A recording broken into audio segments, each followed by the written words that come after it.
Welcome to Ignite Your Confidence for women in leadership who want to speak up and stand out.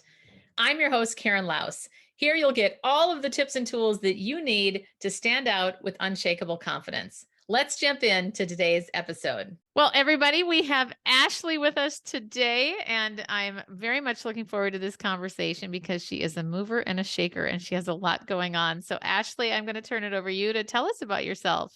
Oh, thanks, Karen. I'm so glad to be here. Yeah, my name is Ashley Russo, and I'm trying to think of a quick introduction because I have a big, full life. I have five small businesses. I have two kids. I'm married for 24 years to Joe Russo, who's amazing. I've got seven parents, nine siblings. It's a big, full life. Lots of people, lots of places, lots of things. So I'm just grateful to be here with all of you and tell you a little bit about my journey. I love it. Okay, first of all, we have to stop for a moment. Seven parents. Yes. So my Tell us parents are more. divorced and remarried, and my husband's parents are divorced, one remarried. So been very blessed with lots of parents and family for a long time. My parents were both remarried by the time I was 8, and I met my husband at 16. So those parents have been in my life most of my life as well. So yeah, lots of parents, and everybody enjoys each other's company and gets along. So that's even better. That is amazing. That's wonderful. Well, why don't you tell us? I'm really curious about if you had to say what is the one problem that you solve in the world, what would you say that is? What is the one problem that I solve in the world? I think I solve the problem of people being stuck. I think I help Mm, solve anything that's stuck in indecisiveness, stuck at a point in your life where you're trying to make a decision. I'm a pretty decisive person. So I think that that's whenever I speak to anyone, whether it's personal or professional, I think I try to get to the point of where are they getting stuck that's causing either, it can be anything confusion, anger, sadness, frustration. And I usually think it's because we're stuck and we're not making a decision and we're not moving forward. that's wonderful. Can you give us some tips on that? Because I'm thinking a lot of people listening are going to love, like, Yeah, I what mean, can you here's tell the us? thing. I think it's really important to be thoughtful and contemplative about things that you're trying to do in your life. That being said, I'm a firm believer that making any decision is better than making no decision. Because if you make a decision and it's wrong and you find that out, you've learned something. And therefore, the next decision you might make might be better, or at least move you in a direction. I think that being stagnant, I like to say sitting in neutral, is is the worst. That's the worst thing you can do for yourself. So do something. It's like someone who wants to get in shape, right? You don't have to go to the gym 5 days a week. You have to get up and move. Get up off the couch. What does that mean? Does it mean you take a walk with a friend? Does it mean you do more walking meetings? We love that. I love walking meetings. I think they're some of our best thoughts happen when we're moving. So I think that's really important. And I love the book Atomic Habits. If people Mm, haven't read that, it's a great book. And the intro talks about someone wanting to learn to run a marathon. No one wakes up in the morning and just runs a marathon, right? They wake up in right. the morning and maybe they put their shoes next to the bed, like the sneakers are Mm. there as a little visual to remind you of your goal. So I just say, don't sit in neutral. Make decisions, any decisions. If they're wrong, figure out why and keep moving forward. That's great advice. Well, I'm also curious about your upbringing compared to where you are now. Did you always know that you wanted to have 5 businesses, or tell us a little bit about your Okay, journey? well, I don't know that I always knew it, but I will tell you a few things about myself. First of all, when I was 7 or 8, I lived in a neighborhood and I had my brother and sister, and we would get some of the neighborhood kids, and we came up with a concept of we called ourselves the Kids Incorporated. This is before there was a show called that. And we would dress up and we would go door to door pretending that we were real estate agents to sell their houses. And this was an actual game that the whole neighborhood play that I came up with. I used to organize the kids. We had a blacktop at my elementary school that had a colorful painting of the United States, and each state was a different color. And I used to organize the kids to play different games going from state to state. So that was the kind of kid I was. And the oldest child, sort of, I would say, what might be labeled bossy or opinionated or strong minded. My mother said that this was a great career choice for someone who was very nosy and asked a lot of questions. So my first career was being a journalist. And I would say that sort of nosy asking questions, very curious. I love people. I love people. I believe everyone has a story. I think everyone should be treated with dignity. Every Uber ride I take, there's a conversation that ensues. I love learning about why they got into that, what their day job may have been or is still, where they come from. So I was just a naturally curious child, and I think curiosity has continued to be the theme of how I've led my life. Mm, that's a beautiful example. What would you say is the most interesting or memorable story that you covered as a journalist? I would say so. I have a couple of interesting things. My first day at the college radio station was the OJ verdict. That was the first day I was sent out as a reporter to get what are called MOS, man on the street interviews of the OJ verdict. And I thought it was so incredibly exciting.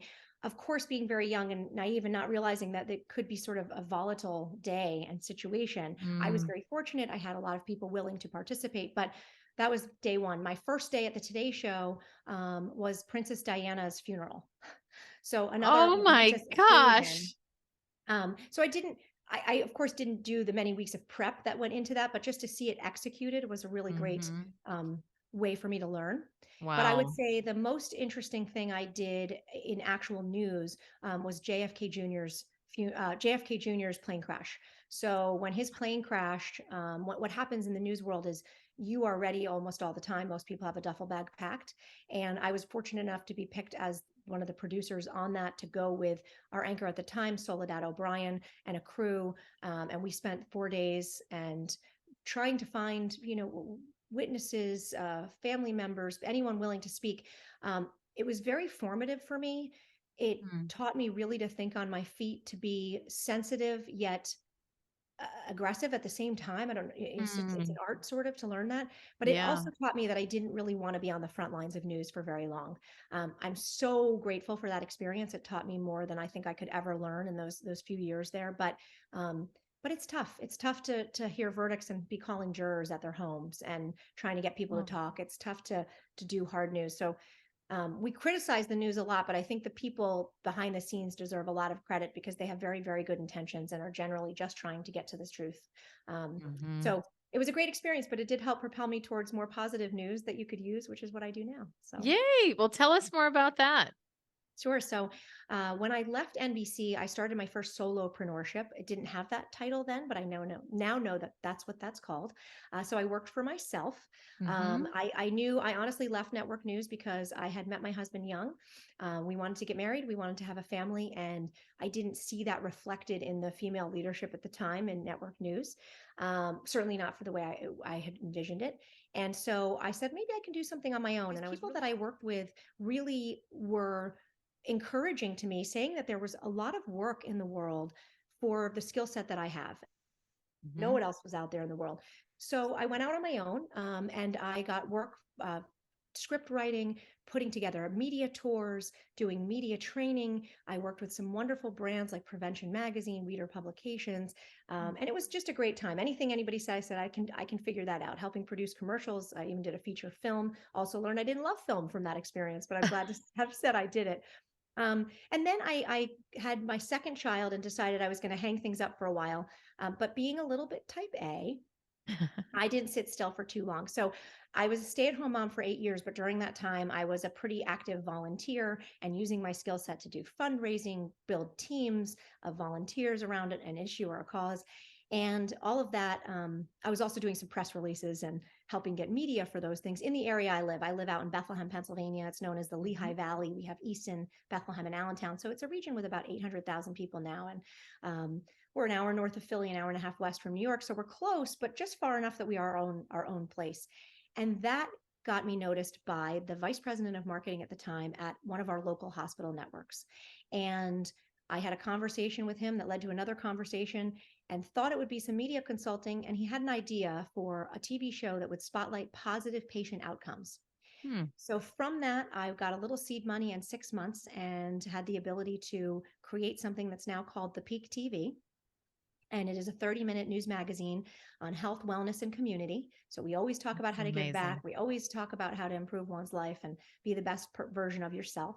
And that led me to say, well, wait a second, I need a production company to house this. I need a staff and team. So knowing very little and sometimes, ignorance truly is bliss.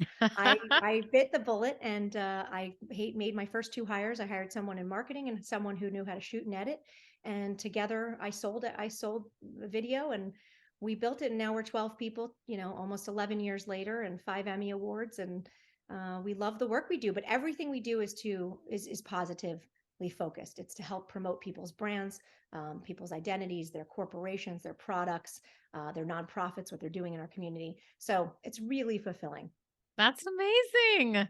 Well, and I went to Lafayette College, so I'm very familiar with You Easton and are. that Have whole you been area. back? You need to come Yes, back if you haven't been back recently, because Easton is bustling. I heard. It's Yes. amazing. I'll have to come back sooner than I expected, for sure. I love it. Well, thinking back to just, I mean, you're so accomplished, all the things that you've done. I'm thinking about so many of the women that are listening might be in this position with self-doubt. And can you share an example where you doubted yourself and how you moved out of that or rose above that? So I would like to share a current example, if that would be okay, Of because course. just about a month ago, ASR Media made the decision, basically me, but I did consult people to decide. Um, we made the decision to purchase something called Fig Lehigh Valley, which is a magazine franchise.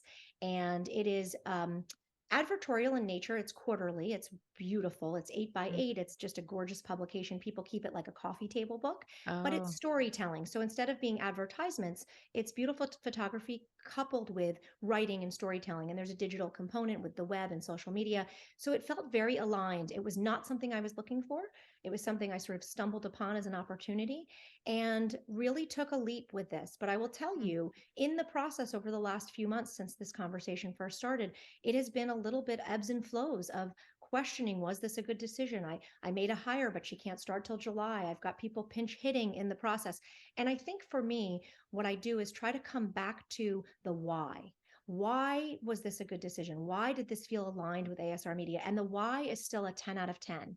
mm, So sometimes I think we get burdened with the how and we forget that there was a why. So I think if you're on a path and what you're participating in can still always go back to the why, then you're on the right path.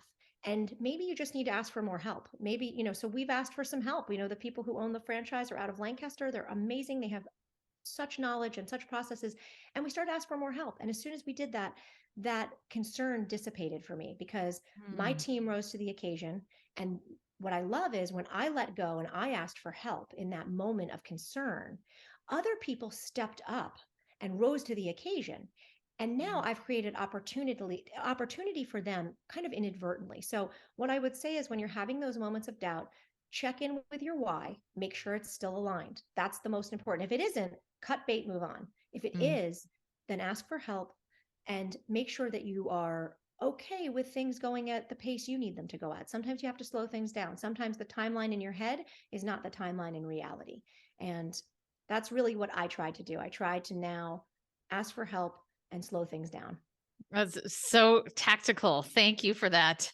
So you can tell you're going back to the problem that you solve about decision making. You're like, make things happen and move on to Exactly. the next thing. Would you be willing to share a mistake that you made and how you recovered from that? Sure. I made a mistake very early on in ASR Media. I was working with a variety of freelancers, most of whom I'm very close with still. They're amazing in the area. And we Mm, kind of collaborate in a way. But I made the mistake of bringing in partners early on that filled a void in a skill set, but we weren't really aligned. Again, our why was not aligned. And I didn't know that till about 6 months in. It was a difficult, what do they call it now? Conscious uncoupling. Is that what it's called? mm, I believe. mhm, So that mhm, was a difficult life lesson for me. I'm really I do like to try to jump in. I do like to take risks. I do have a really strong faith in humanity. And so it didn't mhm, really scar me, but it did make me take a breath and kind of say, you know what, I need to build something that is very aligned with my why, and then build a culture that supports that why. And mm. that not everyone will fit that culture. And so we've had really great longevity of employees, but some people come and go. I have a really robust internship program, and I've made some really wonderful hires out of that program. But I say to them, I don't expect ASR Media to be your last job.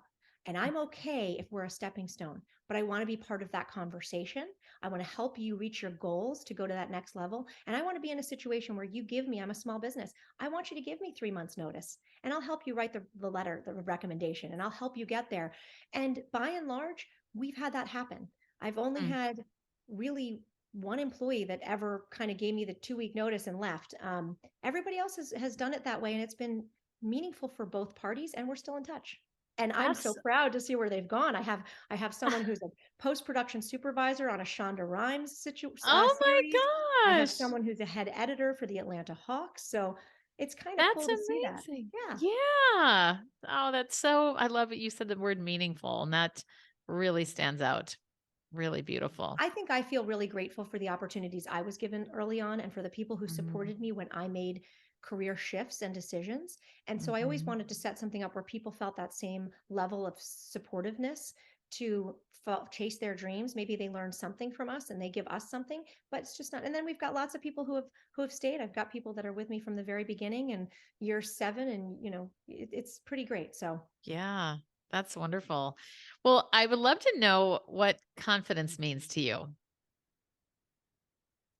for me, confidence means being comfortable with who you are, owning it, and then using it for the betterment of society. Hmm. I think you need to understand what you're good at, what you're not good at, and be okay with that.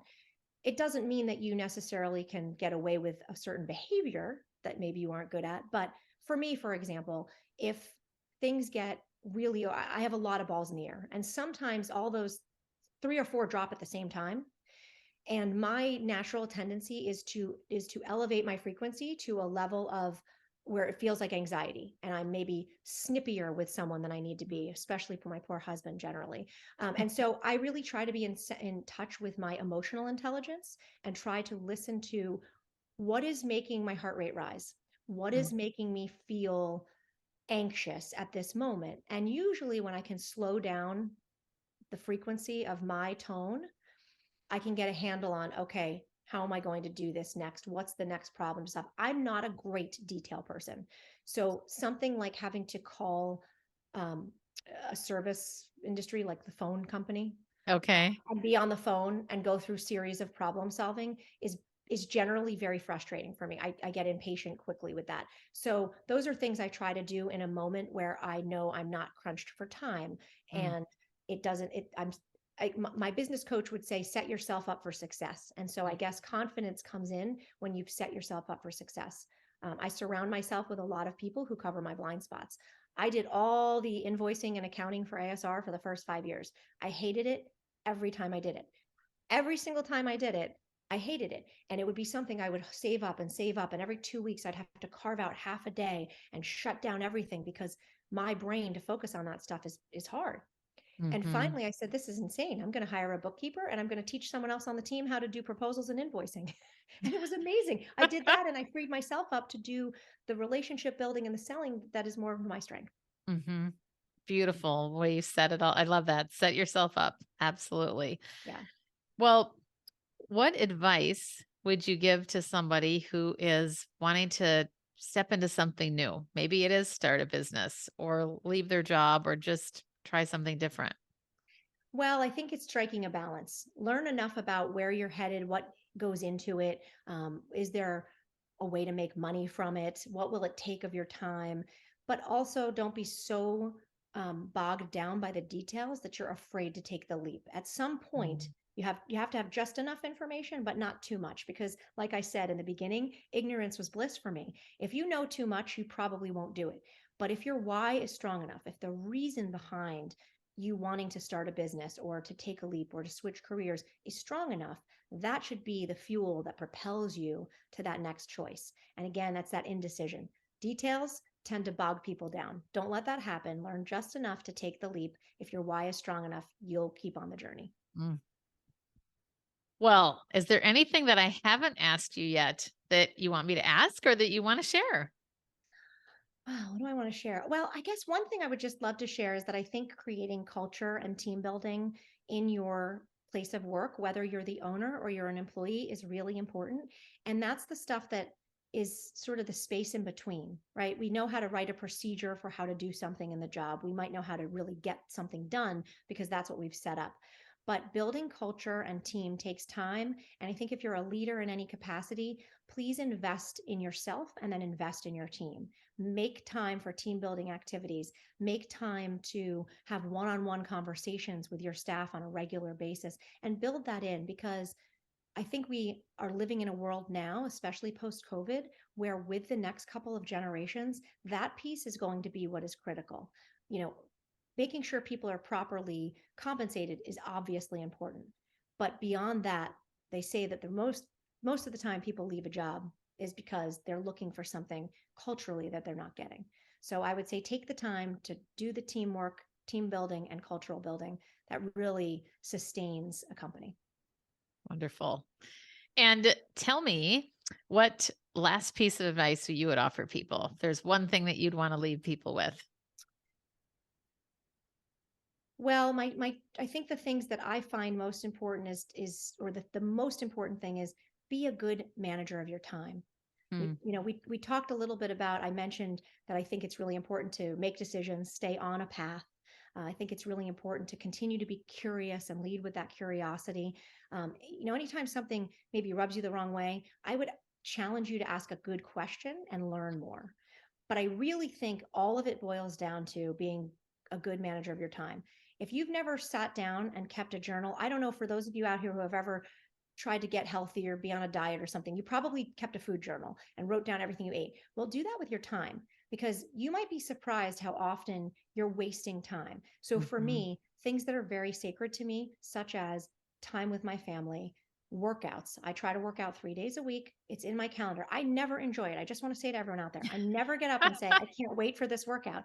But because it's a calendar item, I stick to it. And things like that you need to for personal care, whatever it is, you're getting your hair done, put it in your calendar, Mhm. own it. That's okay. That's Yeah. important to you. So manage your time well, and pay attention to things that are time sucks, because that is preventing you really from succeeding and fulfilling your life. And I think time management is really the key place to start.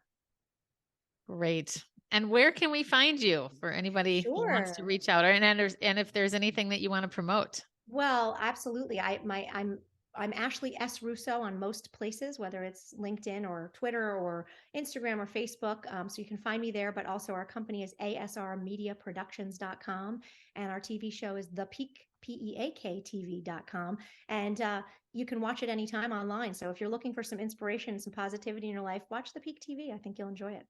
Wonderful. Well, Ashley, thanks so much for taking the time to be here today. Thank you, Really Karen. I really grateful. appreciate it. Thank you. Thanks Yeah. for having me. And that's a wrap of another episode of Ignite Your Confidence. I'm your host, Karen Laus. Thank you so much for listening. If you loved today's episode, please subscribe and leave a review. It helps other people find the podcast faster, and it certainly helps me.